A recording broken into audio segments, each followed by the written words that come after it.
1 second. Let me plug in my computer.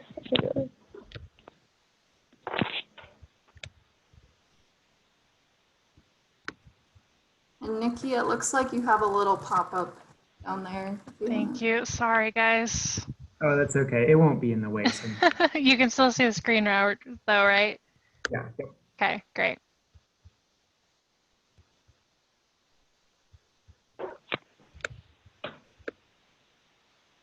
Adrian, all good? Apologies, I'm ready. All good. Okay. That's good. All right. So I'll be admitting everyone in 5, 4, 3, 2, 1.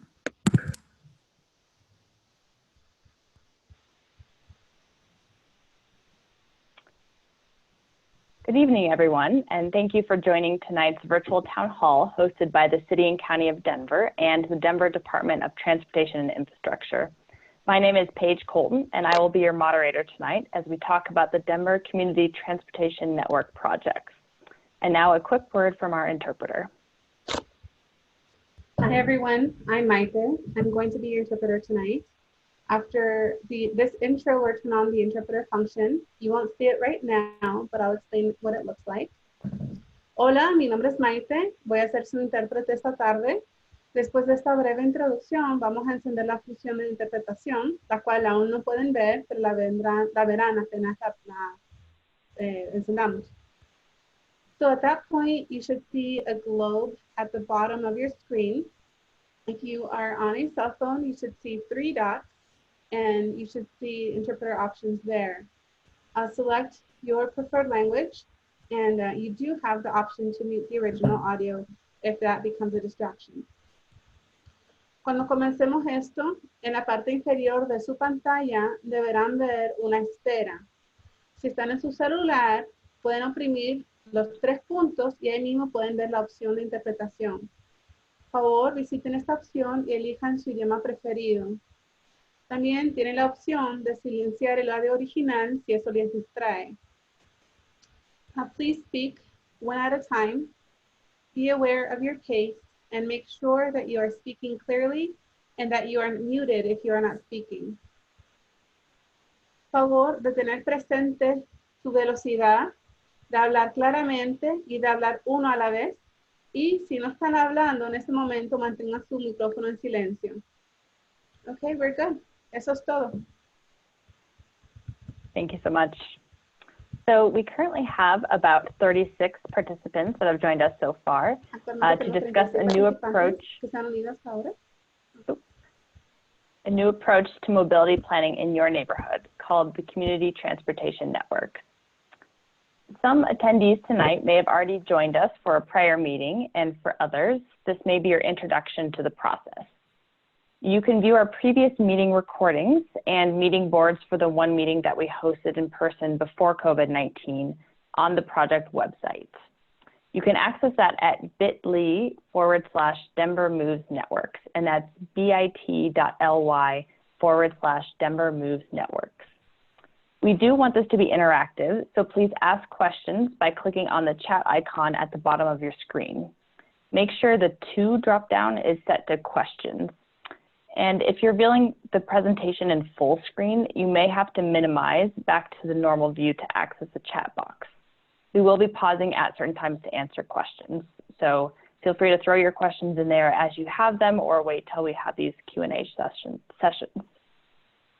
We will be posting a Q&A to the project website based on the questions we received tonight in case we don't have time to answer yours. And then we will also be asking you live questions, polling questions throughout the presentation tonight. So stay tuned and you'll find out how to participate in those. So moving on to what we're going to cover today. We're going to divide tonight's meeting into 4 main sections. So first, we'll provide some background on what the Community Transportation Network program is. We will then discuss how we have engaged the community so far in this process and what we have heard. Next, we'll pause for our first Q&A session, and then we'll discuss the bikeway projects that are moving forward and are funded in the central area and how you can review the proposed designs for these. And then we'll wrap up by showing you that you can provide input on the proposed designs for the Bikeway projects. I'm now going to introduce you to the panel who will be speaking tonight. So I'm joined by a number of transportation experts working on this project that you'll hear from shortly. This includes Riley Lemie and myself, Paige Colton, from Denver's Department of Transportation and Infrastructure. Charlie Alexander and Nikki Silva are design consultants helping the city with the project, and you'll be hearing from them as well. Nora Newrider will be moderating the Q&A sessions. And then finally, Jen Hillhouse, the Director of Transportation Planning at the city, is also joining us. I'm going to hand over to Riley, the project manager of the Central Community Transportation Network, to get into more detail. All right, thank you, Paige. Again, my name is Riley Lemie and welcome everyone. I'm with Denver's Department of Transportation and Infrastructure, and I'm the project manager for the Central Community Transportation Network. Before we continue, I just wanted to say thank you to all of you for supporting the City and County of Denver in our efforts to mitigate the spread of COVID-19 by joining us in a virtual setting. Really appreciate your flexibility with us tonight in a virtual format. For the foreseeable future, all of the upcoming meetings related to the Community Transportation Network project will occur virtually through a suite of accessible and engaging digital tools. You'll be hearing about the tools that we're going to use to receive your input on the projects a little bit later tonight. So next, I'm going to give you an overview of the Community Transportation Network process in case you're either new to the project or in case you need a refresher. So between now and 2023, the city has funding to be able to implement 125 miles of bikeways from its bicycle master plan that was created in 2011. Building out bikeways is a strategy for us to be able to provide you with more efficient travel options. The city is concentrating these investments into 3 focus areas that you see on your screen, and these are called community transportation networks in order to rapidly build out connected networks of streets that are suitable for biking. The focus areas are being called Northwest, Central, and South Central. Tonight's focus area is on the Central area. While we are in the process of engaging the community on the proposed, actually, Nikki, you can go back one more. While we were in the process of engaging the community on the proposed bikeway designs for all of these areas, we've also been gathering feedback on how we can further improve travel for all modes in each area so that we can find opportunities to prioritize additional transportation improvements. I do want to note, though, that many of these bikeway projects will also benefit people walking and taking transit while improving safety for all users of the roadway, including vehicles. We kicked off this process back in March of 2020 with a suite of public meetings, tools, as well as surveys. And in a few short months, we've already heard from thousands of you. And so we'll talk in a few minutes about what we've heard so far. All right. So the map on the screen shows you the focus area for the Central Community Network, which includes downtown as well as the neighborhoods of 5 Points, City Park, West City Park, Cole, Clayton, Skyland, and Whittier.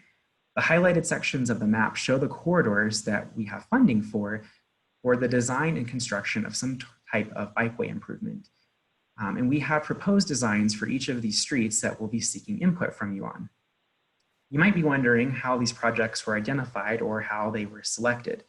So as we mentioned, the projects that are moving forward actually came from the Denver Moves Bicycles plan that was developed in 2011 through community input and then updated again in 2015. The city has slowly been building out the projects in Denver Moves Bicycles as funding has become available. And funding has been dedicated over the last few budget cycles that will help us be able to speed up the implementation of these projects. This is going to allow us to be able to rapidly build out these bike projects that were identified for this area from that plan. Next, I'm going to talk to you about the overall goals of the program.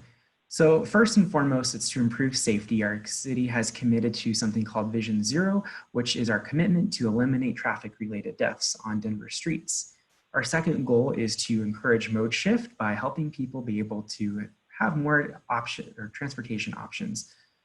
3, we want to be able to deliver low-stress bikeways by meeting Denver's goal of delivering 125 miles of bikeways by 2023, and again, providing more travel options as a way to manage traffic, and then finally, to be able to prioritize multimodal projects that can be integrated into existing programs where possible.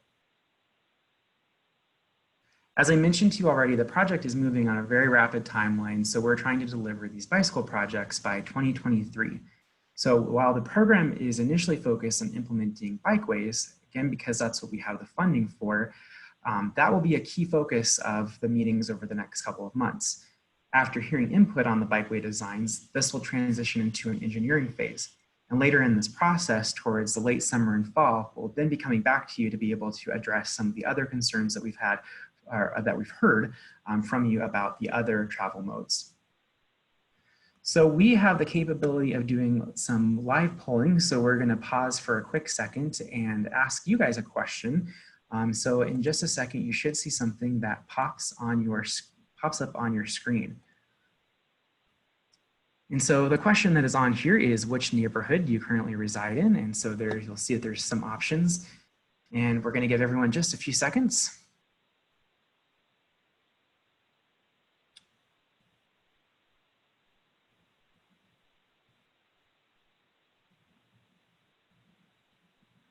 Great, so this, let's see, I'm gonna in polling here. So this gives us kind of a preview of, or helps us tell us at the city where we're getting the engagement from and where we need to, neighborhoods where we need to reach out to more. So this is good information for us to have.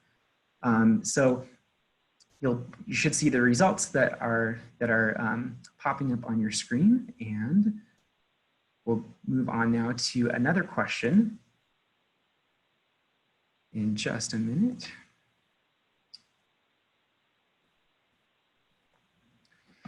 So our next question is, have you participated in a previous meeting for the Community Network Project?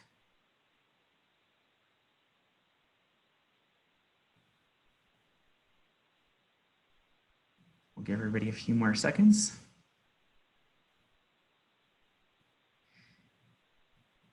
Great.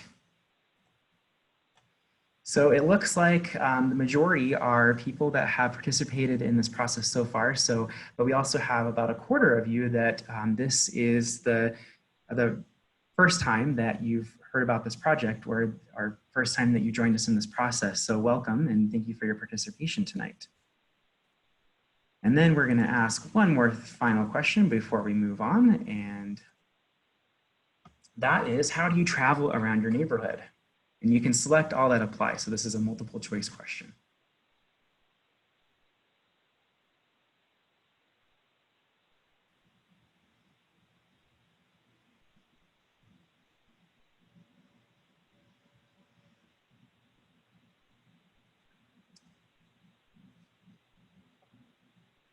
All right, so it looks like those responses have just about come in. So I'm going to So it looks like it's all over the board. We have a really good mix of how people walk and take transit, drive, carpool, ride a bike or scooter in these neighborhoods. And so that's really the reason why we're doing this project, is you can see all these different travel modes that are represented here, and we want to make those travel modes better.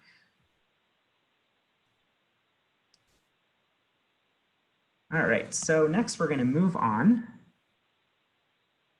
to what we've heard so far. And I'm actually going to hand the floor over to Charlie, who's going to talk to you a little bit about what we've heard so far in this process. Charlie, take it away. Excellent, thank you, Riley. So when we first launched the Central Community Transportation Network planning process in March, we asked the community to tell us how we can improve traveling in your neighborhoods and what opportunities you see to improve your experiences. This was first done with an in-person public meeting that we held on March 10th. At that March 10th meeting, we asked people to provide feedback on areas where they'd like us to improve access to transit, prioritize sidewalk apps, or where there were concerns with speeding or visibility, where street crossings could be improved, and where streets could be improved for riding a bike. Next slide, please, Nikki. We also asked these same questions on an online virtual tool and actually received hundreds of comments. Between the open house and the virtual tool, we received over 800 comments in the central area regarding concerns related to speeding, visibility, walking and biking safety, and accessing transit. This map shows the top corridors where comments were made by members of the community, some of which are streets with proposed bikeways. The top 3 corridors that received comments were Broadway, Park Avenue, and York Street.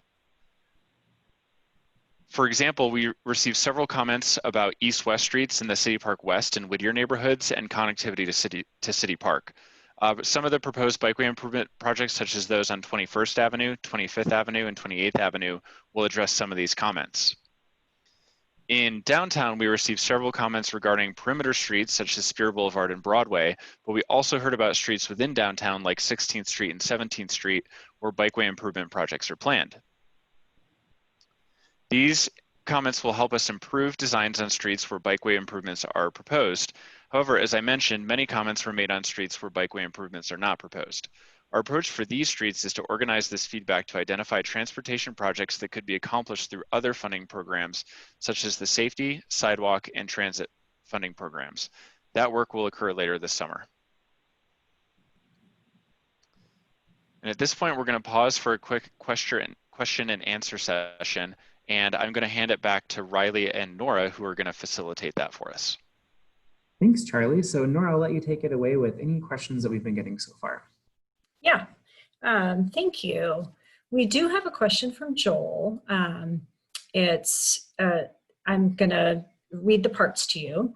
It appears that Stout Street is shown as complete, but the protected bike lane ends suddenly at 26th Street, and from there up to Downing, it's an unprotected bike lane. It appears that this comprehensive effort does not plan to complete this protected bike lane. Is that, what is the reason for that? And I think Riley, probably that is a question that I'll shoot to you. Sure. So there's a lot of projects that are being complemented by this effort, some by other plans such as the Denver News project that were completed that are making additional recommendations. The projects that we're currently moving forward with, I would say, are moving forward with first A because there's the funding for them. So that was one of the ones that not get funding yet, but also the ones that we can move quickest with because they're less challenging for us to design. So to make that connection on Stout Street, I think that there is some additional improvements that need to occur and some additional study there. And so that's why that one is not moving forward with quite yet. Thanks, Riley. We do have another question from Allison. Earlier in the presentation, we referenced an SWG. And the question is, what is an SWG meeting? And I'm going to shoot that question to Paige. Thanks for the question. So an SWG is our stakeholder working group, and it's made up of representatives from the community, from advocacy groups, from just a whole range of folks who give us specific comments about our plans. We run everything by them. They're community leaders, so they help us get the word out to you all about our outreach that's happening. So it's kind of a more dedicated group that is willing to dedicate time to help us dig into some of these details that is a lot. Thanks, Paige. We also have another question from Amanda, which is a multi-part question, and hopefully I do it justice. How much of the budget is, and I assume this is the city budget, is dedicated, and this is sort of a broader question, to parking vouchers and addressing public transportation in particular in downtown and from downtown out to suburban areas that that people are using to come into the downtown area. So I think I'm going to let Jen Hillhouse answer that question since it's a budget related question. She can probably answer that a little bit better than I can. Yeah, sure. So the funding that has been identified for our first phase of implementation for the bike network are capital improvement program funds, as well as Elevate bond funding. So no funding comes from, parking meters and kind of that enforcement. However, that does go in a general fund, which then comes to capital improvement program. So I guess you can say that it is connected, but that is how these projects are funded. And then as Charlie mentioned, the great ideas that are coming from the community on additional improvements that are unfunded, those will go into a process for prioritization, and then we'll continue to look for opportunities through grants, future capital program funding through the city and other opportunities. Thanks, Jen. Amanda also made another comment about translation into Vietnamese and Korean, and hopefully we can circle back with you, Amanda, to figure out what some of the needs might be around those translations. At the moment, we're focusing on translation into Spanish in terms of our outreach. We've discussed this a little bit, but Riley, I'm hoping that you can focus a little bit on timeline for these proposed improvements, short-term versus long-term. Yeah, so we'll talk a little bit more about this a little bit later on, but the projects that we're talking about right now are really in the concept phase. So what we're, at this particular meeting, we're trying to we'll be getting input over the next couple of months on, or actually I guess the next month or so, on the concept design. So I definitely want to mention that none of this is final. But we'll be getting, as the first stage, we'll be getting input on those designs, and then the next stage is there has to be a more thorough engineering and design analysis. That will last for, last between 6 and 7 months. The goal, though, is to have these projects constructed before 2023. So some of these projects could go in as early as next summer. Some of them that are a little bit more complicated to design or need more study might not go in until the following year. We're really trying to aim to have this 125 miles built by 2023. And this is really in response to that we've heard from the community that there's a desire for more travel options and really improving streets for biking and pedestrians. And so this is in response to that. Somewhat related to that question is,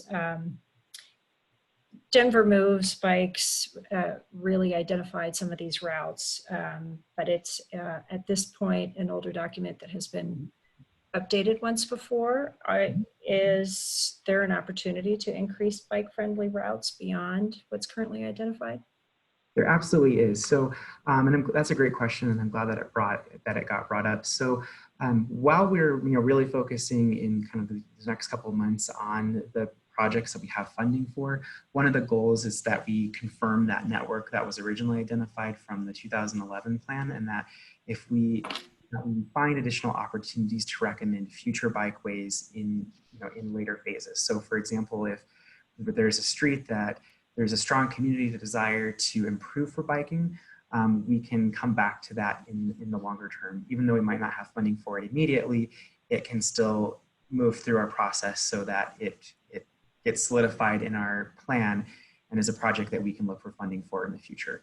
So that's something that we will be doing as a part of this process too, is to confirm the network for the area, and then be able to look for additional opportunities to add in the future.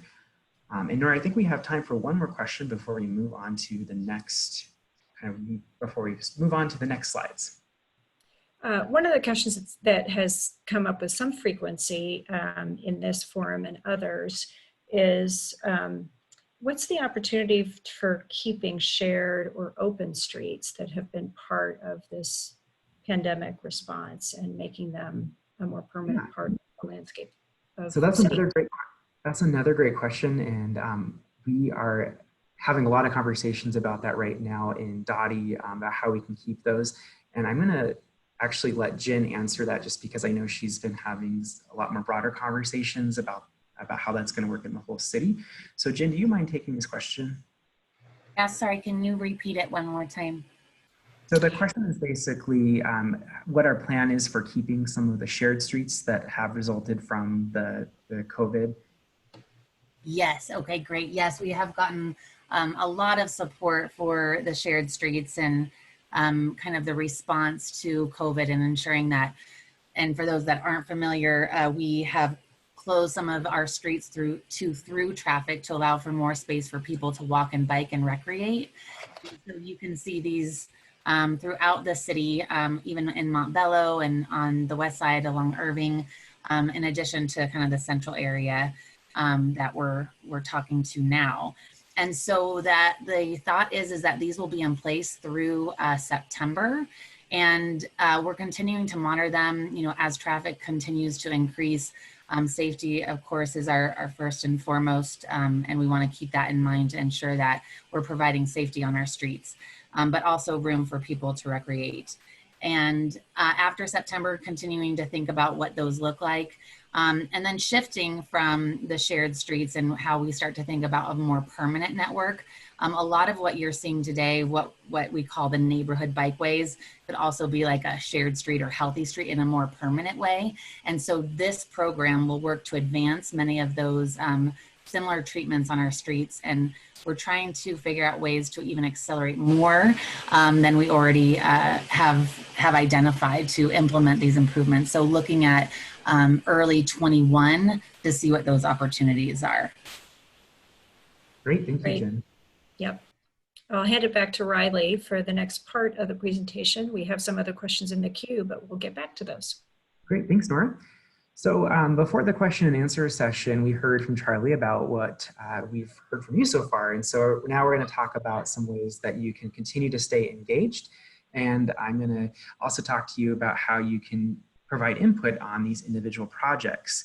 So there are a lot of projects that are in the central area. There's over 15. And so it's impossible for us to go into great detail about every individual project, especially when we only have an hour.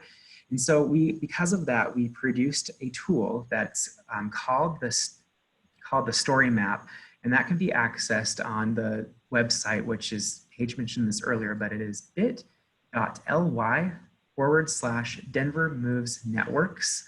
And so how that will work, and I'm going to actually talk about it in just a minute, but that is going to be where we're pointing people to go to be able to provide that input. So there's a place where you can review the designs of the bikeways as well as take surveys. We're also going to be hosting office hours June 29th, July 1st, and July 8th. So that if you want to sign up and talk to a city staff person about these designs, you'll be able to do that. And then we'll also be sending a reminder email in the coming days that has the link to it where you'll be able to provide us your input on the individual bikeway designs. So now I'm going to walk you through how this will work. Again, that website that we talked about earlier, the bit.ly/Denver Moves Networks, that's actually the easiest place to go. That's going to take you to the city's it's going to take you to the city's webpage for this particular project. And that's going to be the easiest way to access this input tool. You'll notice that there's a gray box on the screen that says, "We want your feedback." If you click on that, that's going to take you to this input tool. So I'm going to talk about how that works. So that'll take you to a page that looks kind of like this that's on the screen. It'll say Community Transportation Networks Bicycle Project Input Page. And you're welcome to share this link with your neighbors, with your friends. If you are sharing this with them, there's a lot of the same information that I'm talking about tonight is actually going to be on the screen. And so if it's your friend or neighbor that's not as familiar with this project, they can scroll through and it'll tell them lots of great information about what this process is. However, if you have participated and you want to just click and be able to quickly scroll to the bottom so that you can start seeing the bikeway designs, you can simply click See Designs by clicking here. That's at the very top of the page and it'll take you to the bottom. On the bottom of the page is an interactive map. This is just a screenshot, so I can't actually show you, but you'll see on here there's a map that has colored lines on it. Each of those colored lines that's on the map represents a corridor where we're looking for input about a bikeway project. And so if you, for example, if you click on Marion Street, which is a street that has a funded or planned bike project as a part of this process, if you click on it, it will open up a box. And on that box, there are, you'll notice two things that you can click on. One of those is a link to the proposed designs where there will be a fact sheet that will tell you everything you need to know about the project. It will tell you some of the benefits or any potential trade-offs, and it will provide you with the extents. There's also a link to a survey that's here where you can where you can actually provide us with the input about the project and any comments that you might have. So if there's any, I know that that's kind of, could be a little bit complicated. And so if there's any questions about that, we'll be happy to go back to that during our final question and answer session. So I'm going to talk to you a little bit more about the BIKEWAY project implementation. And I also did want to mention that when we will be contacting you with an email that has instructions for how to use that page. So as I mentioned before, right now we're in the early design stages of these projects. We will also be determining right now we're determining options for the designs of the bikeways and producing the proposed designs that we're looking for everyone to be able to review during this phase. Once that's done, we'll be developing concept designs. And then as I mentioned earlier, those will transition into a design and engineering phase. That process will last for the next 6 to 7 months. And then it's intended that these projects get constructed the following year after. So I want to walk you through the types of bikeways that we're looking for input on that are proposed in the central area. So I'll start by talking about bike lanes. Most of you already are familiar, or many of you are familiar with what a bike lane looks like. 22nd Avenue is a great example that has a bike lane. And so we typically put these on streets where it's necessary to separate people on bikes from moving traffic and be able to give them their own space. On streets that are a little bit where the traffic is moving faster or where there's more traffic, sometimes it becomes necessary to give them even more space so that people that are riding the bikes feel safer and feel more comfortable. Because a lot of the streets that have traffic and are where the vehicles are traveling at higher speeds are also the same streets that people want to be at on bikes, because those are the streets that connect people to different destinations. So when we find that that happens, we either will build a buffered bike lane, and that provides additional space between people riding bikes and moving traffic, or we will provide a protected bike lane, and that means there's some sort of vertical separation separating vehicles and traffic. An example of this is downtown on 14th Street in front of the convention center, or the majority of that street has a protected bike lane. And then there's one more, and that's something that's called a neighborhood bikeway. And a lot of you probably haven't heard of a neighborhood bikeway, and so I'm going to go into a little bit more details on what those are.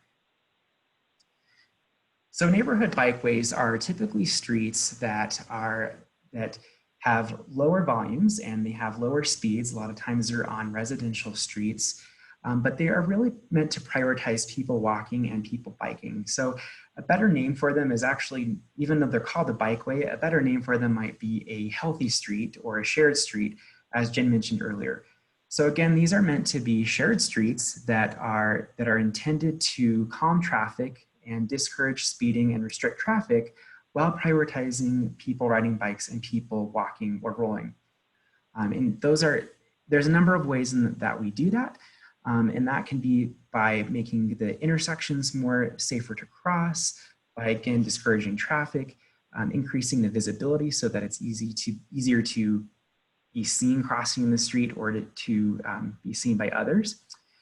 But I'm going to hand it over to Nikki, who's going to talk to you a little bit more about what it means to have a neighborhood bikeway and what some of these treatments are that help make those streets improved.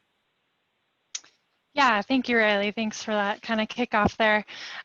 So yeah, as Riley said, I'm going to chat a little bit about what type of neighborhood bikeway treatments there are, and you might see kind of as you're going through some of the concept designs that we have at this corridor. So the three intersection treatments on this slide specifically assist with pedestrian and bicyclist crossings. So the picture on the left and the picture on the right are displaying what we call bump outs. They're also called curb extensions. You may have heard that terminology used instead before. The picture on the left uses concrete to extend out the sidewalk, whereas the picture on the right uses paint and bollards. And in both of these examples, it shortens the crossing distance and increases ped and bike visibility at the intersection, as well as it also forces vehicles that are turning to actually slow down before they make that turn because it's a tighter turning radius. And then lastly, kind of the last intersection treatment that can be used kind of to assist with pet and bike crossings is the pedestrian refuge island, which is showed in the center picture. This, it shortens the crossing distance by allowing pedestrians to cross over that first half of travel lanes, and if necessary, if there's oncoming traffic in the second half, it provides them a median as a place of refuge before they cross that second half. So a lot of times you'll see these installed in areas on neighborhood bikeways that might be crossing a wider or more major roadway that might be unsignalized. So to go through a few more examples, the two pictures shown, which are speed lumps and neighborhood traffic circles, those both assist with speed control in neighborhood bikeways. There's also a few others that we don't necessarily have pictures up on the screen, but I just wanted to touch on, and one of those are diversions. So basically, those are kind of installed in areas where cut-through traffic might be concerned and prohibit or discourage cut-through traffic. Also signal upgrades. So one thing that can be done with signal upgrades is to add bike detection, and then also just general striping improvements to make the intersection more clear. A lot of times those sorts of things involve marking a pedestrian crossing or marking a stop bar. So I'm not going to list through all the neighborhood bikeways that are in this corridor, but you can kind of see them in the top right screen. There's 8 within the central network that are proposed as neighborhood bikeways. And you guys will have the opportunity to kind of see what we're thinking for each of those corridors, and I'll now kind of jump in what to expect on the packets that Riley talked about. So Riley did a great job of providing an oversight on how to use and navigate the tool itself. But I'm going to take a deeper dive into explaining to you what you'll actually see when you click the link to the PDF, and what sorts of things you'll be looking for. So for neighborhood bikeways specifically, in each packet, there'll be a little background about the history of the project, a brief summary of existing conditions, and all the public input comments that we've received so far, as well as there'll be a summary map that's it'll look like kind of what's shown on the left side of the screen.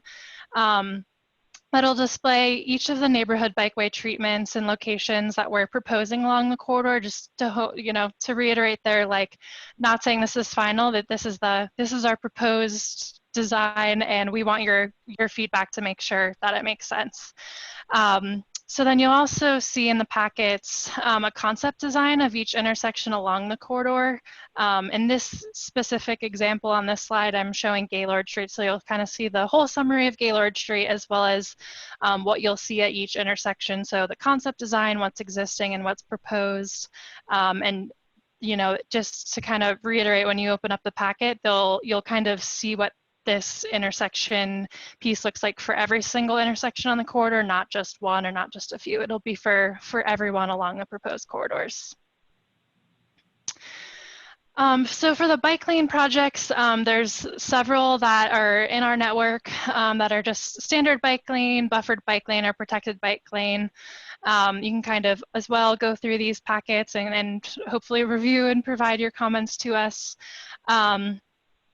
So with these ones, these packets that are just specific to the bike lane corridors as well also provide a summary of the project, existing conditions, and public input, but you'll notice that the proposed design section looks a little different than the neighborhood bikeway packets. On the bike lane corridors, since we need to carve out dedicated space in the right-of-way for that bike lane, and it's not just a shared space like neighborhood bikeways, we actually need to go through, there'll be a lot of trade-offs that go along with that, and we'll have to weigh the trade-offs and the benefits. So we're actually showing them as cross-sections. Kind of just for some examples of trade-offs that you might kind of see throughout the packets, they include, and again, this is not every corridor, this could just be a highlight of some of them that you might see. But could include narrowing travel lanes or parking lanes, removing a two-way center left turn lane, or removing parking or travel lanes. And yeah, as a result, we'll be showing these ones as the cross sections, and you'll be able to see the existing cross section and the future cross section kind of side by side, and be able to compare what pieces of the roadway, the existing roadway, will change. And then as well as we're weighing kind of listing the benefits and the trade-offs as well. So once you've reviewed the designs, like as Riley said, there'll be that survey link, and the survey link, when you click on that, will have a few guided questions for each quarter, but it'll also have an open-ended comment box as well, so you can kind of just give us whatever's on your minds. But hopefully that gave you all an overview of kind of what to expect when you're reviewing. And with that, there's 2 more final poll questions that, Riley, I'm hoping you can launch for me, and everyone can vote on. Yeah, let me pull those up real quick. Cool.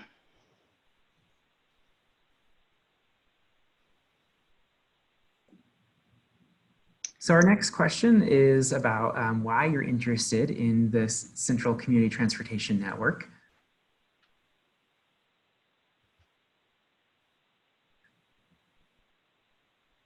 And we realize that there might be additional reasons or more than one reason. So this case, you'll have to select your top response.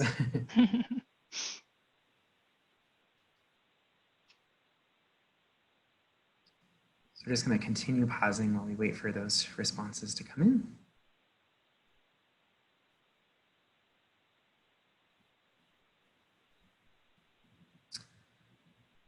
All right, we're going to launch the results.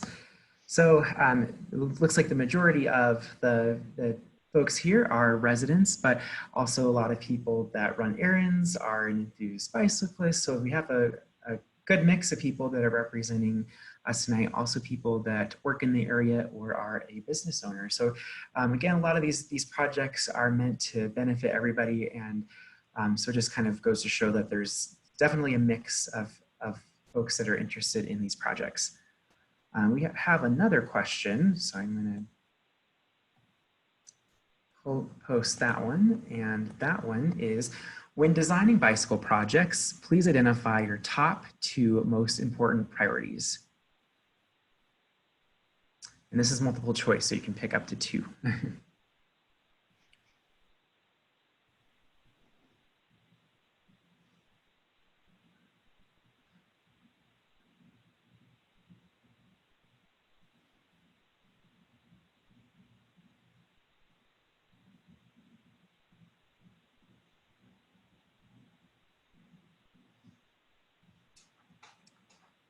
And we'll give just a few more minutes for those questions to come in.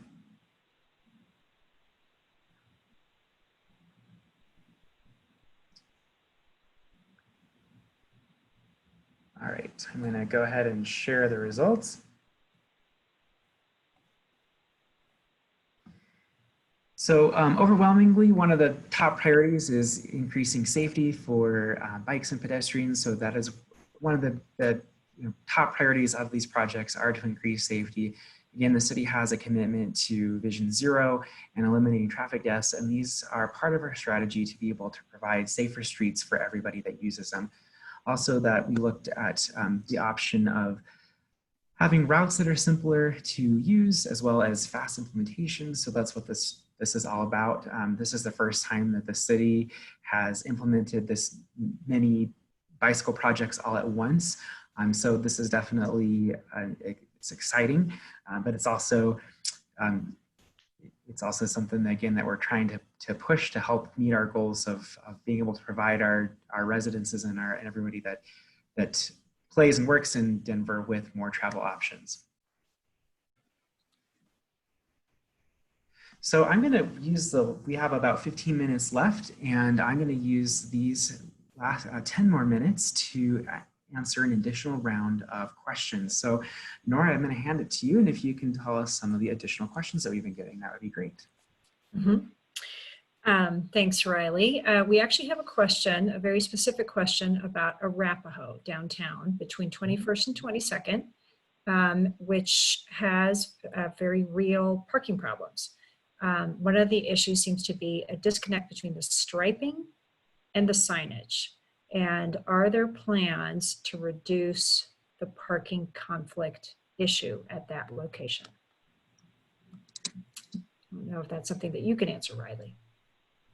Yeah, that is a great question. I'm not super familiar with that exact location. However, if there are specific, I know that that has come up before, and so we are happy to take a look into that further. One of the goals of this project is that even for the projects that we're not directly addressing, that if there are major concerns, that we can go back in and make adjustments. So if there's, again, if there's major issues at intersections or with issues with existing bikeways, that there are things that we need to take another look at, we are certainly happy to do that. And so that is one of the ones that we can look into further. Okay, thank you. This is a quick question, but then there's a follow-on. Are speed lumps the same as speed bumps? So I'm going to let Nikki take that question. Sorry about that, I was on mute. So the short answer is no. They're both speed control devices, but speed bumps tend to be narrower, and the challenge with that is bicyclists going over them and even emergency vehicles as well. Speed lumps, and I can go back to the picture here. So you got a visualization. They're wider, and there's actually like cutouts in between. So those are spaced so that emergency vehicles such as fire trucks can actually go right through there, and their speed isn't slowed down, so they can, you know, still get to places with the same speed, and allows bicyclists to go through there too without having to going over the lump. So that was a little bit of a technical term, but hopefully that answered the question. I think that does. Thanks, Nikki. Yep. There is another question regarding shared streets and how popular they are. Rob expresses a desire not to wait and see how they work, because if we wait for traffic to return, they'll only degrade. What's the plan to fortify and educate users on these streets now and the benefits? Yeah. Hand that over to Jen. Yeah, sure. Happy to take that. And so, you know, great comment. I think, you know, we do want to, we reacted fast and put these in place and want an opportunity to make sure that we're testing and we can tweak to make sure that they're meeting intent and also safe. And so agreed that, you know, if you build it, they will come, right? And if we put some things in place, then maybe we can eliminate or limit the amount of through traffic and the speeding that we see in the areas. But thinking about it as a network, that's exactly what this project and program will do, is to help us understand what do we advance in a more permanent way, and what you know, maybe needs some other improvements like connectivity, but not a full street kind of place for a shared street or a healthy street. So point well taken, and we'll continue to try to figure out how we advance these. Thanks, Jen. This might be another question for Jen or Riley, because we're back to speed lumps. This is from Jean, who had asked for them in her neighborhood, but was turned down. The question is a very practical one. Are you saying that we should ask for speed lumps instead of speed bumps in order to get that kind of traffic control in our neighborhood?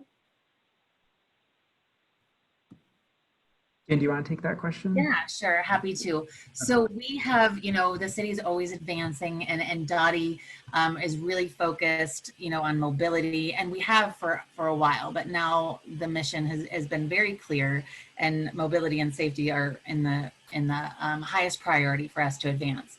You know, I think thinking through, we have complete streets design guidelines that are actually underway right now. And for the first time, we're getting some tools in our toolbox that we've never had, like speed lumps and speed humps.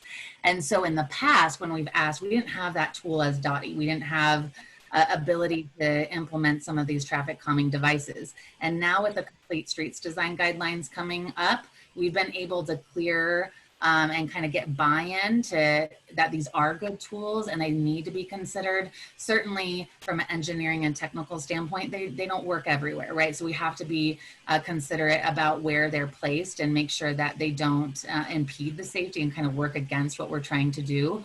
And what we'll do with the Complete Streets Design Guidelines is then we'll advance them into rules and regs, which then will have really firm tools to be able to advance. So I would say keep talking to us, keep communicating. If there are areas that you think these would be very helpful, go into that survey tool and give us the information.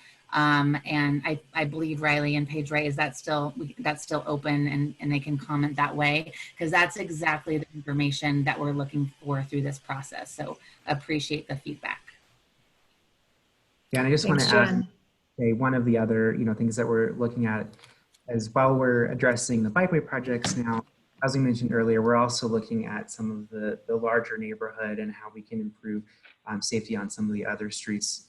During the process, we heard a lot about comments on 29th and 26th, particularly some of those east-west streets. And so being able to go back in and address ways that we can prioritize safety improvements on those locations as well.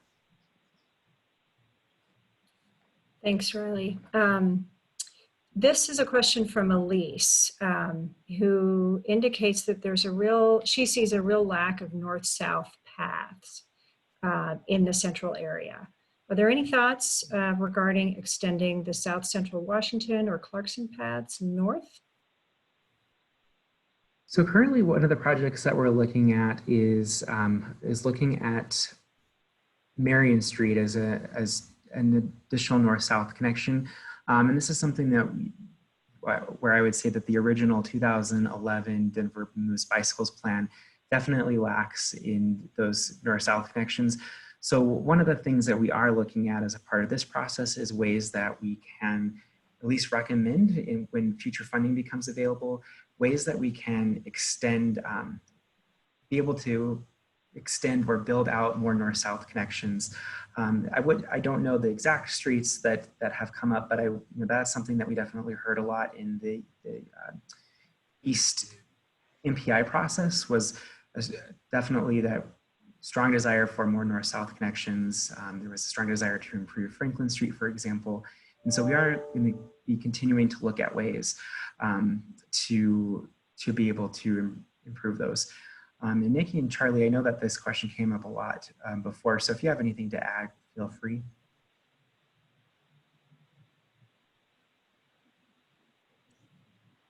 All right, Sorry, I was on mute. Charlie, I'll let you add anything if you have it. If not, I don't. Sorry, I had to take an emergency call from my dad for a minute, so I just got back and missed it. So if you can catch me up, that's great. If you need to move on, that's okay too. Okay. So the question was just about north-south connections, but I think we've addressed it. So okay, all right, sounds good. Sorry about that. No worries. So I think we have time for a couple more questions, Nora.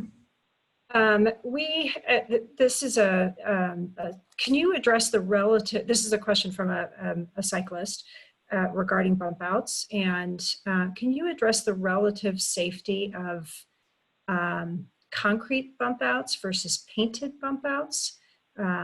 There is a concern that concrete bump outs push cyclists into the path of and compete with traffic. Yeah, so the general purpose of bulb outs is to benefit everyone, and that's bicyclists, people walking, as well as drivers as well. So some of the ways that they actually help are they improve visibility at intersections.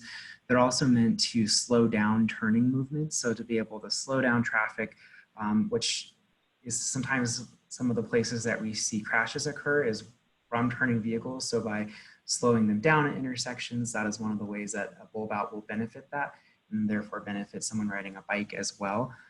With a neighborhood bikeway, most of these are really meant to, again, help to narrow the intersection. So the goal would be that in a neighborhood bikeway example, that someone riding a bike would be still sharing the street with a vehicle, again, because these are on low volume, low speed streets, that